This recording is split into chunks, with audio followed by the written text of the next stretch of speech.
Bonjour la team, j'espère que vous allez bien. Ça fait un petit moment que j'ai envie de vous proposer quelque chose. Je pense que c'est pas un truc que je vais faire durer sur la chaîne, hein. C'est pas un concept, c'est pas quelque chose que j'envisage sur plusieurs vidéos. C'est juste que là j'avais une envie depuis un moment, c'est de vous faire la lecture. La lecture à voix haute, de vous conter une histoire à voix haute parce que c'est quelque chose qui m'apaise. J'aime bien lire à voix haute. Et puis, c'est l'inspiration en mode ASMR. Et j'écoute beaucoup d'histoires et de livres chuchotés, en mode chuchoté, en mode soft spoken, pour ceux qui connaissent la ASMR. Et c'est avec la chaîne Lituo, L2ETUHO ASMR, que je remettrai dans la description de cette vidéo. Voilà, c'est une jeune femme qui lit des contes, des histoires, toutes sortes de livres, vraiment en mode voix chuchotée, en mode relaxation, et j'aime beaucoup. Et ça donne l'élan et l'envie de faire la même chose dans cette vidéo.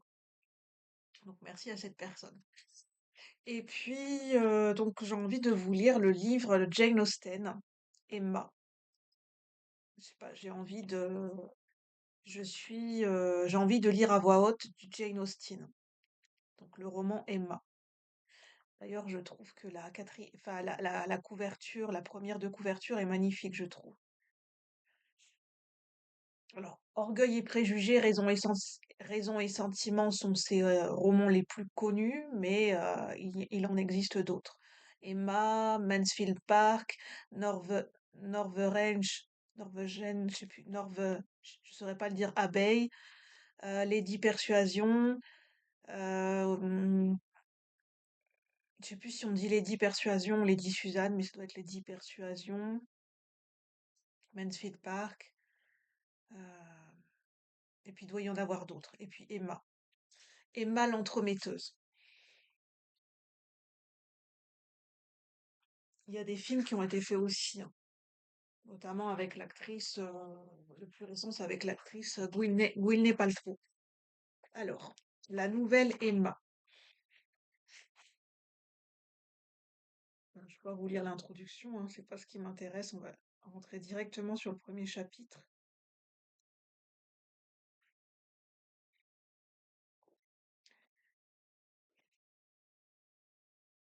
Je vais peut-être vous lire la quatrième de couverture, pour ceux qui connaissent pas, avant de rentrer dans le livre. Emma Woodhouse, belle, riche et intelligente, vit à Hartfield, près de la petite ville de Whitebury, avec son vieux père hypocondriaque et veuf. Après le mariage de Miss Taylor, qui l'a élevée et qui la laisse dans la solitude, elle tente pour s'occuper de marier les célibataires de son entourage, bien qu'elle-même se refuse au mariage. Chapitre 1er. Emma Woodhouse, belle, intelligente, douée d'un heureux naturel, disposant de larges revenus, semblait réunir sur sa tête les meilleurs dons de l'existence. Elle allait atteindre sa 21e année sans qu'une souffrance, même légère, l'eût effleurée. Fille cadette d'un père très affectueux et indulgent, elle s'était trouvée de bonne heure, à la suite du mariage de sa sœur aînée, investie du rôle de maîtresse de maison. Encore en bas âge, elle avait perdu sa mère et ne conservait d'elle qu'un souvenir indistinct de lointaines caresses. La place de madame Woodhouse fut occupée par une gouvernante qui avait entouré l'enfant d'une affection quasi maternelle.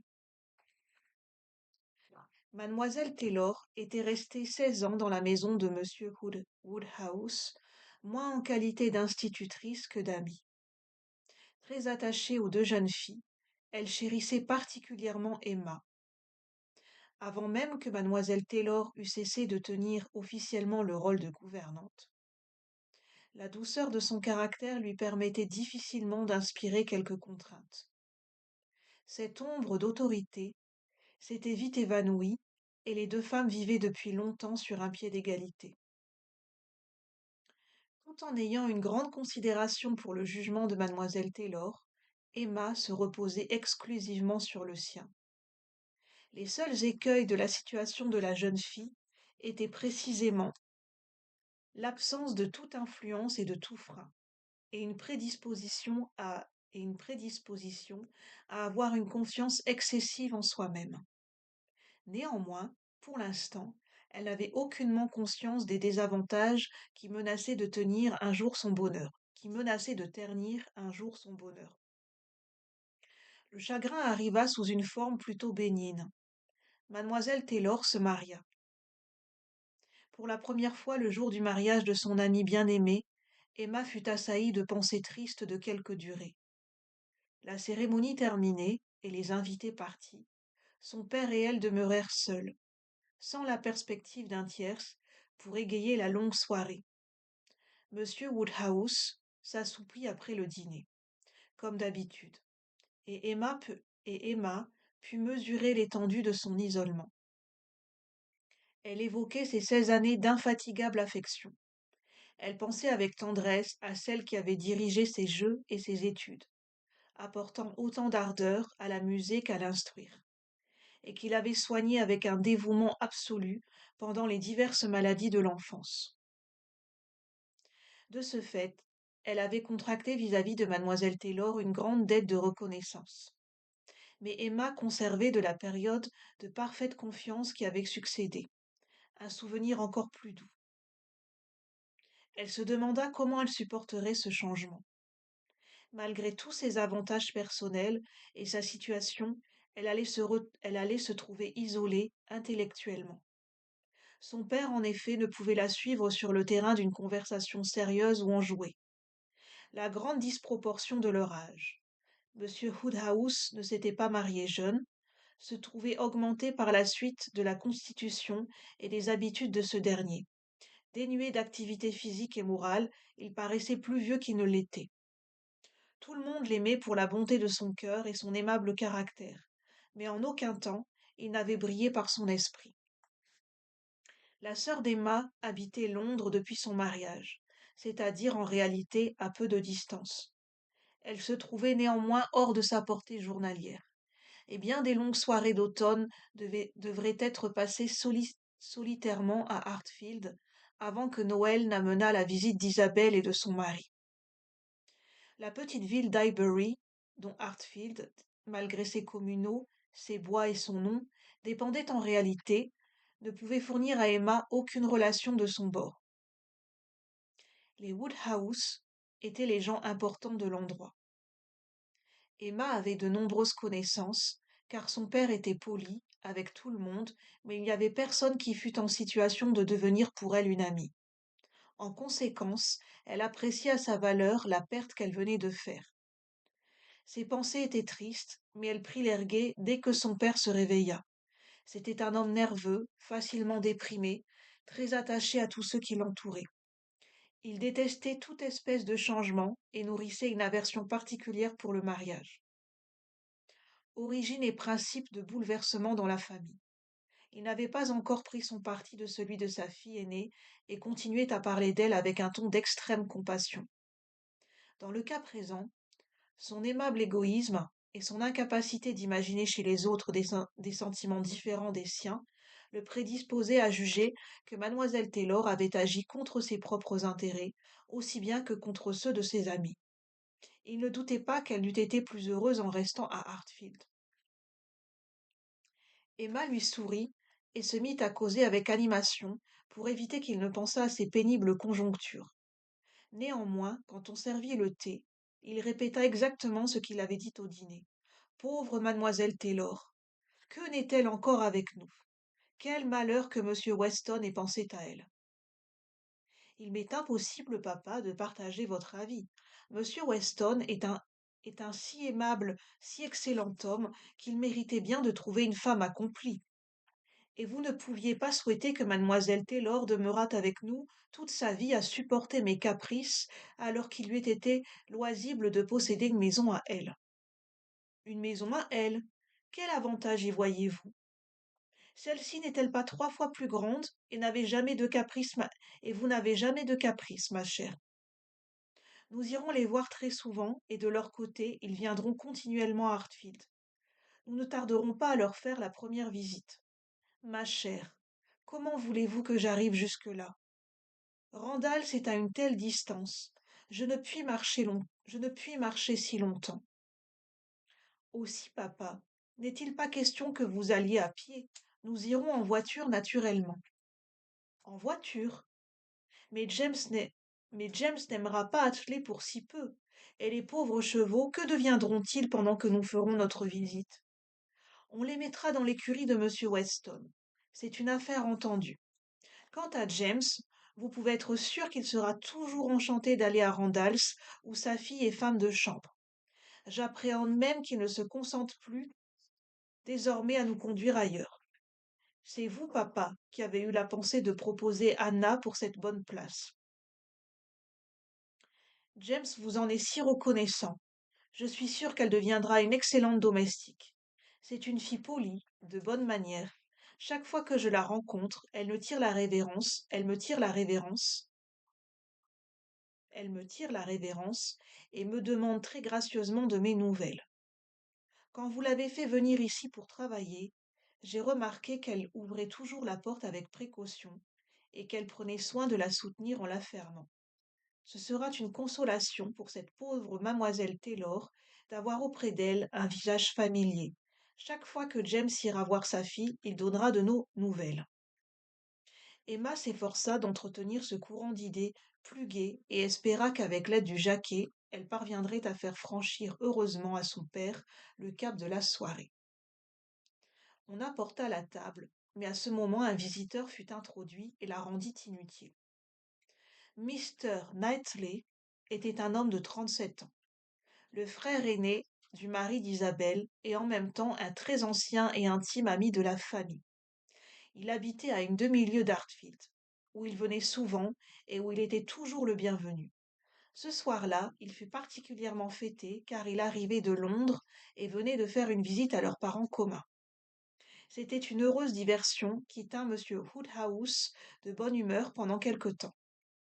Après avoir obtenu tous les renseignements possibles sur la santé de sa fille et de ses petits-enfants, monsieur Woodhouse ajouta avec reconnaissance. C'est bien aimable à vous, monsieur Knightley, d'être sorti à cette heure tardive pour nous faire une visite et d'avoir bravé l'obscurité et le froid. Je puis vous assurer, monsieur, qu'il y a un magnifique clair de lune et le temps est si doux qu'il faut que je m'éloigne de votre grand feu. Mais la route doit être détrempée. Regardez mes bottines, vous voyez, il n'y a pas une tache de boue.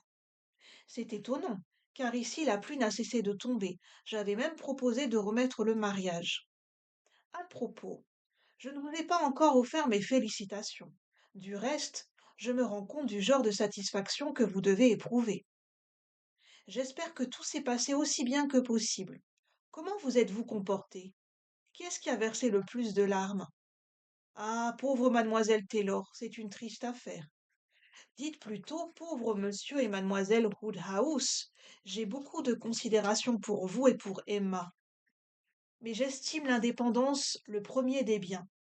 De toute façon, il vaut mieux avoir une seule personne à contenter au lieu de deux. Surtout lorsqu'une de ces personnes est un être aussi capricieux et exigeant, dit Emma d'un ton ironique. Voilà votre pensée de derrière la tête, je le sais. Voilà ce que vous diriez si mon père n'était pas là. En effet, ma chère, dit monsieur Woodhouse en soupirant, j'ai bien peur d'être parfois très capricieux et exigeant. Mais non, mais mon cher papa, vous ne supposez pas que je faisais allusion à vous ou que monsieur Knightley avait cette intention. Quelle horrible idée! Oh non, c'est de moi qu'il s'agissait. Monsieur Knightley aime à me taquiner.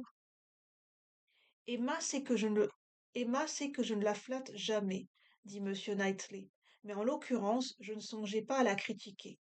Allons, dit Emma, toute disposée à ne pas insister. Je vois que vous voulez avoir des nouvelles du mariage.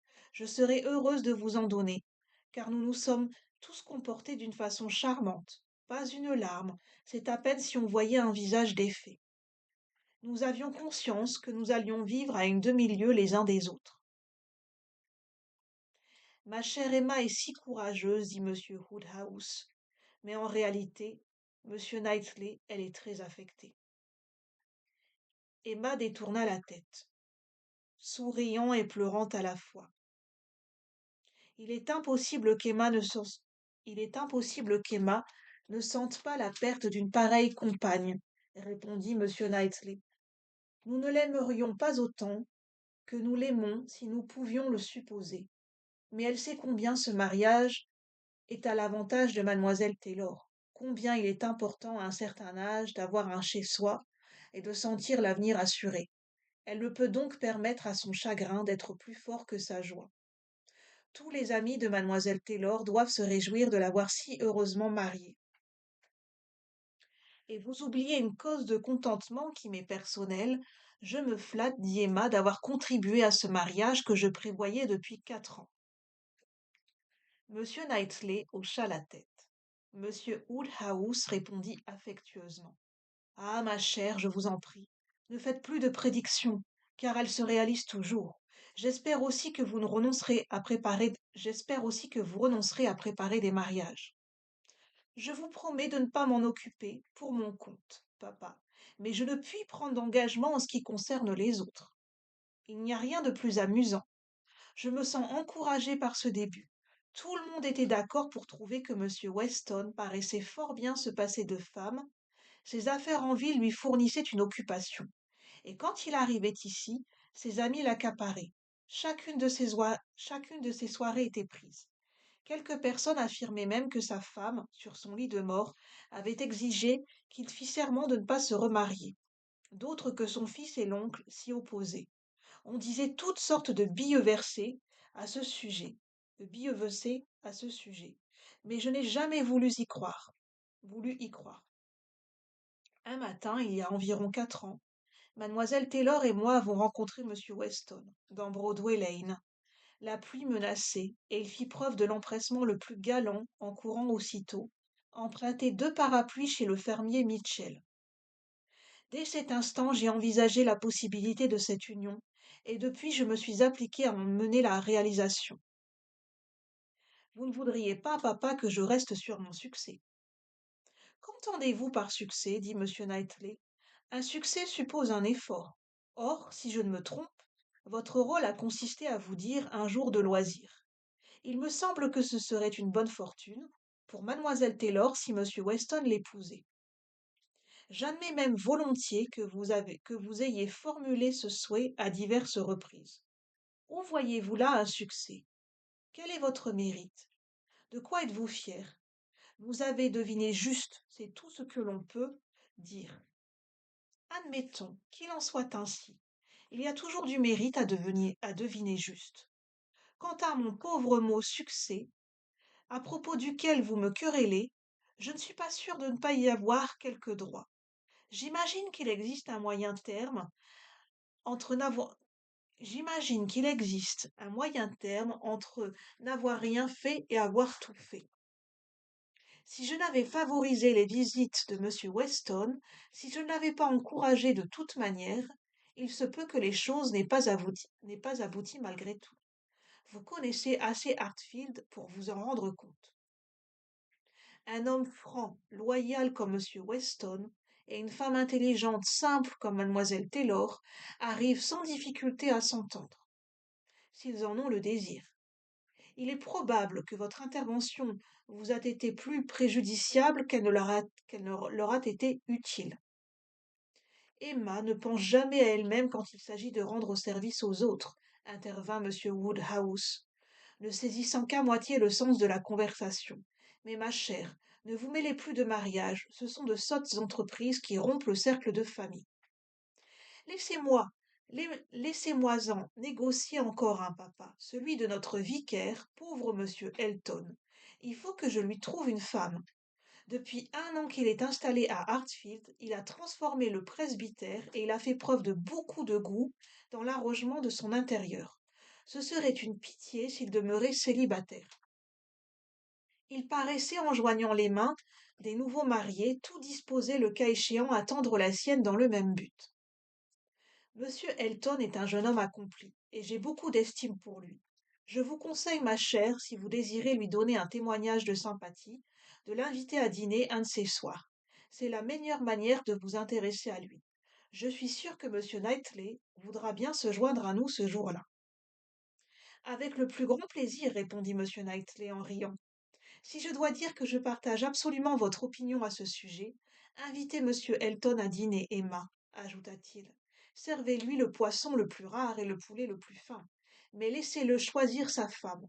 Croyez-moi, un homme de 27 ans est capable de se diriger tout seul. Voilà, je vous ai lu le chapitre 1 et n'hésitez pas à me dire si vous voulez que je vous lise la suite de ce livre. Alors, merci pour votre indulgence parce que c'est la première fois que je lis à voix haute pour d'autres personnes en vidéo. Donc c'est pas forcément évident. J'ai tendance à écorcher les mots ou à bégayer, mais j'espère que c'était plaisant et agréable à écouter quand même. Sur ce, je vous souhaite une bonne soirée avec ce chapitre 1 et je vous retrouve bientôt pour de nouvelles vidéos. Merci la team, à bientôt.